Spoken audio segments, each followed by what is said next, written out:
What's going on, world? It's your boy Gemini Brown here, back with another episode of Not Low Kicking Knowledge. Today's episode is inspired by the recent current events. I'm sure many of you heard that the artist known as Mac Miller has passed away. And anybody in my generation knows Mac Miller is like one of the coolest souls you'll come across. And just for astrological purposes, he was a Capricorn sun, Cancer moon, full moon baby too. We don't have an ascendant for him, but he had a massive conjunction in the sign of Capricorn. Mercury in Capricorn, Mars in Capricorn, as well as the North Node, all conjunct Neptune and all of that, with a trine to Jupiter, which will definitely give you a lot of luck and success in the areas of Capricorn, success and achievement. And then his Venus was in Sagittarius, so he definitely, was a seeker in his own right. A couple months ago, we discussed Demi Lovato's chart, and we looked at some astrological indicators of addiction. So I don't even really want to break down Mac's chart. What I want to do is take this time to just speak about some prominent themes in the world right now, and I view Mac's death as a wake up. Okay, so where we'll start is in understanding that there's a great distinction between personal planets and outer planets. The personal planets are just that. They are centered on those personal aspects of your life, and then the outer planets definitely influence that as well, coming in contact with personal planets, but the influence is definitely seen and felt on a collective scale.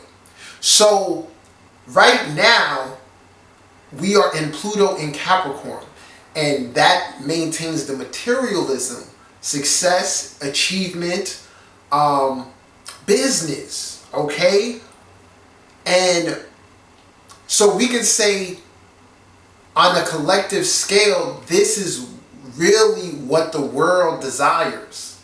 A lot of people are really finding ways to work towards what it is that they want out of life. And there's many different outlets that show you how to get it done. So everyone's in business. Everyone's in business, right?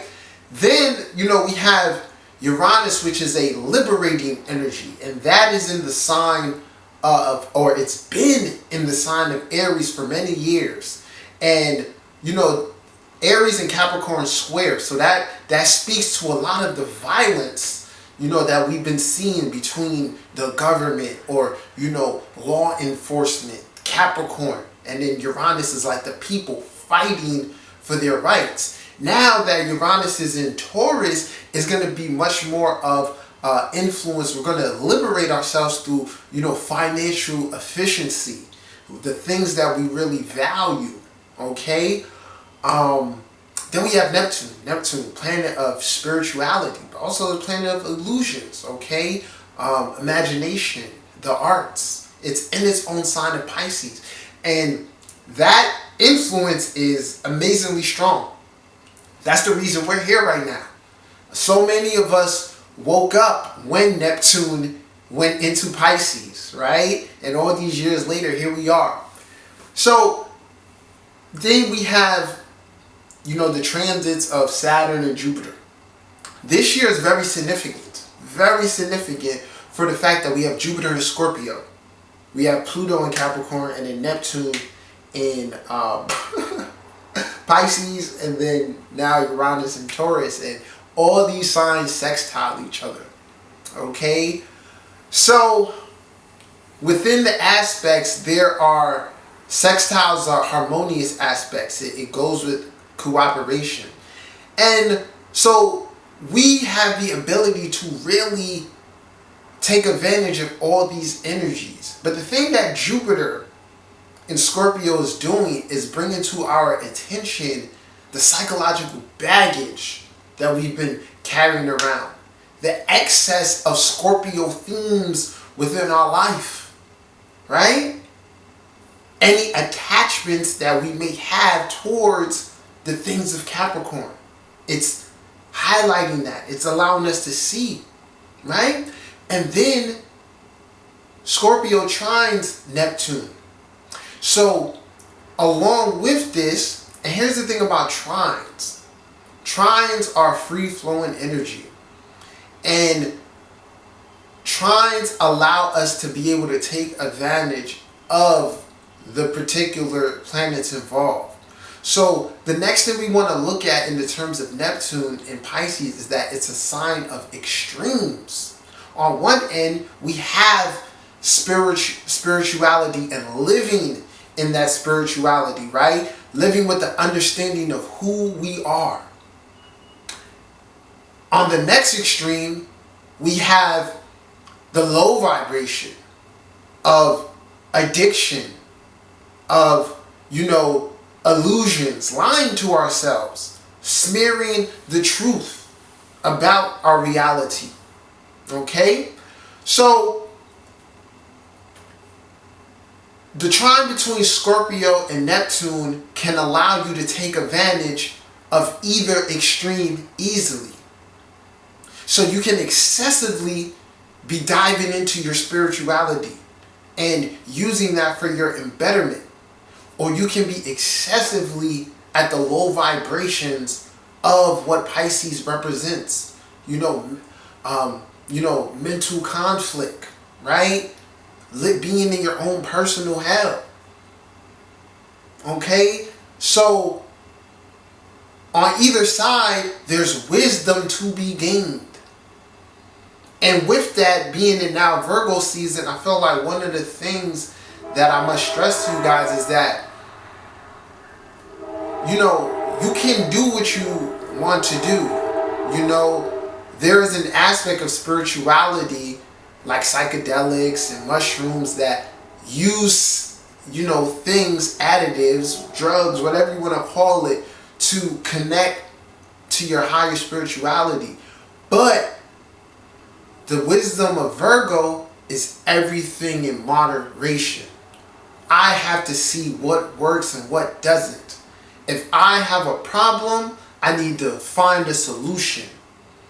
Okay? So I think that's one of the major things we have to take from Matt Miller's death is that everything needs to be in moderation. His drug use, obviously, he just put out a new album. It wasn't hindering him from being successful, but there's a fine line between, what's good for you and what's just too much. And too much took his life.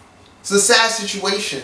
So, things like suicide, drug overdose, rape, the Me Too movement, all of this is coming together to allow you or us on the collective sphere to be honest about that psychological baggage, the attachment to things that aren't in our best interests.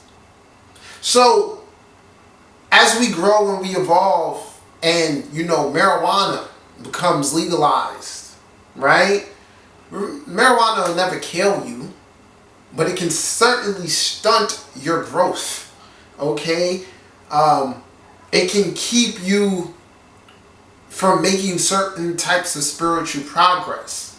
Just ask anyone out there who smokes weed every day if they can remember their dreams. Do the knowledge on that, all right? But as it becomes more materialized or commercialized, Capricorn, right? It'll be up to you to really take the correct wisdom away from what it can do for your life. So I'll say again, everything in moderation. So this is a time about really seeing what you're attached to and breaking away from that. And the way to break away from that is having the knowledge of self. The knowledge of, okay, if I'm excessively doing this thing, it's blocking my chakras. It's keeping me from executing or living the spiritual life I want to live. You get what I'm saying? So always remember, it's two extremes. It's two extremes. And you want to embody the extreme that is more, that it is more fulfilling to you, that's going to raise you up, not keep you attached. Okay? So as we go forward, like I said, this trine has been, for the last couple months, it's been there. It's been there, and it's really allowing all of us to take advantage.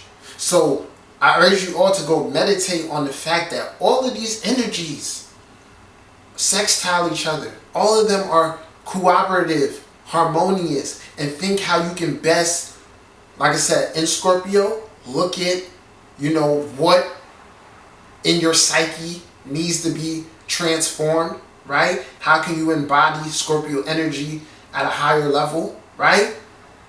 How you can materialize your desire, okay?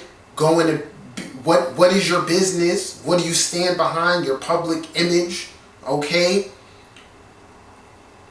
What place does spirituality have in your life?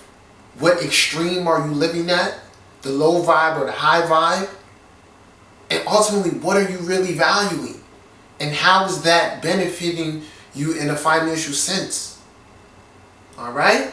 So, that's my episode for today. Just some food for thought. Okay? Anybody out there struggling, if you need someone to talk to, holla at me. I do this all day, every day. Alright? Don't be afraid to, speak your truth. That'll be a theme for next year when Jupiter goes into Sagittarius. So confess what you need to confess. Confide in somebody. But use this knowledge to your advantage, because knowledge is power. Alright, so if you haven't subscribed to my channel, feel free to do so. Until next time, peace.